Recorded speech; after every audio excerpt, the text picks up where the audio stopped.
ئیمساڵ هەڵساوم بە زیادکردن بۆ دانانەکەی بۆ لەبەرەوەی هەناری کۆمەڵێک باغداری بەڕێز لە عەلوەکانە هەر پارەی نەیەکرد بەڵام من دە 12 باخم لە دەستی باغدارەکان وەرگرت و دامناوە و حەز ئەەکەم ئێستا کە هەنار بەرەو کەمبوونەوە ڕۆبی خەمە بازارڕۆ ئیمساڵ تقریبان 400 بۆ 500 تەن هەنارم داناوە ئەویش حەزم کردووە میلەتەکەم کە وەختێک هەنار نەما هەر چۆنم کرد بێ مانیەک خۆ ئەگەر بۆ 20 شەوێک بێت من هەنار بخەمە بازاڕەکانی سلێمانی و هەولێرۆ دووش ئێستا کۆمەڵێک هاتووە بۆ لام کە ئەم هەنارەی بەمێ بۆ 2-3 وڵات یەکێ لە وڵاتانە جۆرجیایە من حەزم نەکردو بیدەم بە وڵاتان ئێستا لەبەرەوەی ئەگەر ئێمە ڕاستمان بوێ ئەبێ لە مانگی دا هەنارمان بە بازارکردنی بۆ بکرێت لەبەرەوەی کۆمەڵێک جوتیار ئیسفادەی لێ بکەن نەک من نەک کۆمەڵێکی تر مانگی دا ئەگەر هەنار ببرێتە دەری وڵات ئەوە هەموو باغداران ئیسفادەی لێکەن و هەموو باغداران مستەفیدە بن لێی بەڵام ئێستا لام وایە 1-2 نەفرێک ئیسفادە بکە بەڵام من خۆم وەکو خۆم ئەگەر کیلۆی $10 بکە ناینێرمە هیچ وڵاتێک بۆ ئەوەی هەنار لە وڵاتەکەی خۆما بەرەو کەمبوونە ڕۆ و حەزەکەم لە وڵاتەکەی خۆما سەرفیکەم من لێرەوە داوا لە حکوومەتی هەرێمی کوردستانەکەم ئەگەر بمانەوێت کەرتی کوشت و کاڵ ببوژێنین و یا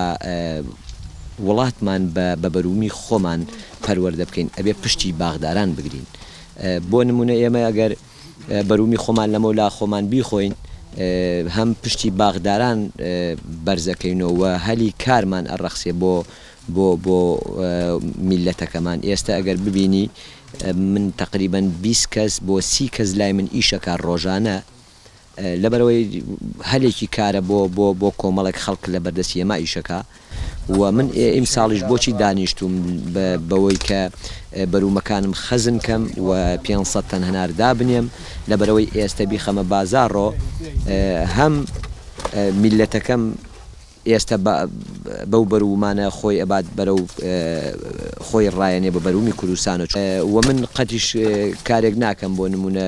بیبەم کیلۆی بم بە 2000 دینار یا 1500 دینار ئەی بینە عەلوەکانەوەی تر بە گوێرەی بازار چەندێ بکە لەخوا بەزیابێ بەڵام ئەلمویم بازاڕەکانمان بێ هەنار نەکەین بێ تەماتە نەکەین بێ شووتی و کاڵک و بەرومی نەکەین ئەویش پێویستیمان بە هاوکاری حکوومەتە حکوومەت ئەبێ کارێک لەگەڵ ئەو خەڵکا بکە کە لە باتەوەی کوردستان بە قەیرانێکی وا بڕوا کە کەشوهەوای کوردستانمان لە ناو بچێ بەڵام ئەگەر پشتی جوتیاران بگیرێ هەم شاخەکانمان سەوزە بێ و هەم باخەکانیشمان لە ناو ناچێت خۆتانەزان خەیاری منتیقی خۆمان یا خەیاری بڵین وا باسکەین کوردستانی خۆمان یا تەماتەی دەشتی پێنجوێن یا ئەو شووتیانەی کە لای خۆمان هەیە لەگەڵ ئەو بەرومە کوردیانە خۆتانەزانن لە هەموو شوێنێک داواکاری لەسەر هەیە ئەرچێتە هەر شوێنێک و مای شانازی کووردە ئیسە بۆ نمونە هەناری هەڵەبجە ئەی بیتە هەر شوێنێک و سێرەکەی ناوێکی بۆ خۆی ئاشنا کردو کە جارێکی تر ناوی هەناری هەڵەبجە ناسڕێتەوە جا من لێرەوە داواکارم لە میلەتی کورد با ئێمە بەرومی خۆمان بخۆین زۆر لە بەرومی دەرەوە باشترە بۆ داواکارم لە حکوومەتی هەرێمی کوردستان و وەزارەتی کوشت و کاڵ کارێ بکە ئیمساڵ زوو هەنار نەکرێتەوە زوو نێتە ناوخۆ چکە من زۆرێک شارەزام ئێستا ئازاد 500 تەنی داناوە بۆی هەیە زەلامی وا هەیە 400 تەن بۆ 1000 تەن بۆ 800 تەن بۆ 300 تەنی دانابێت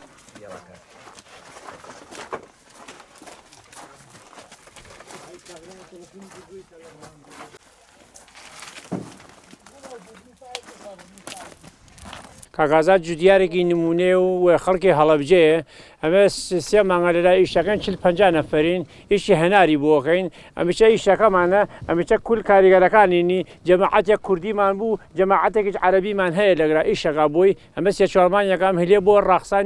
هەر وەیە بەرخۆمێکی ناوخۆی دەرخستووە کاغازات هەناری هەیە ئەوە وەسیلێ بێهەیەی کاغازات ئەجە بۆ کوردستان بێ نە بۆ ملەتەکانی دیربێ بۆ ملەتەکەی خۆمان بێ هەمووی ئەمەی لای کاغازات دەستخۆشی لەکەین ئەم کارێ بۆ ئێمە ڕەخسانوە و 40-50 نەفەر کرێکاری هەیە و لە لای ئیشەکە 3-4 مانگێکەوە